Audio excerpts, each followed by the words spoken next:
day 106 of not removing my stops until I become a profitable trader. We had 8:15 news, 8:30 news. We're still waiting on some 10 o'clock news. And then today is FOMC at 2 p.m. Which means I don't even know if I'll take a trade today, to be honest. I am going to sit here and look, and if something looks good, like, I'll take it if we're not chopping, but that's a big if. On the hourly, we might be putting in some lower highs now. I mean, it's going to obviously depend on what FOMC does, because that could just blast by all of this. High, low, lower high, lower low.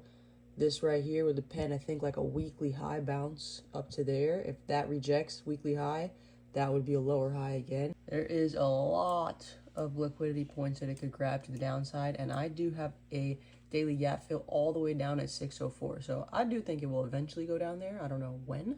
But whenever we get a big pullback, I think we're going 604 eventually.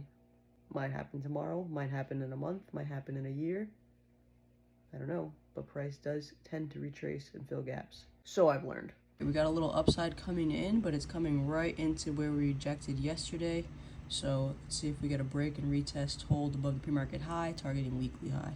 It's barely holding over, but to be honest, I don't love it yet because NQ is still rejecting that level, which is the same level it keeps rejecting. ES is kind of holding that pre-market high so far, but I don't love that they're not trading above this supply zone. So I don't know that I'll take a long here. I might if I see something that I really like, but as of right now, I'm not too sold on it. And it might go up to that weekly high. I would be more interested in a weekly high rejection play if that sets up. Finally got above, but now ES is just stalled at pre-market high. I don't know. I don't like it. LOL. 2 seconds later, huge red candle. Sheesh, look at that short that came in. I wanted to go long here, but I decided not to be impulsive because it was currently against market structure and all the moving averages. So I decided not to for now. I might look to see if a short sets up with this gray gap right here. If not, I'm pretty close to calling it a day.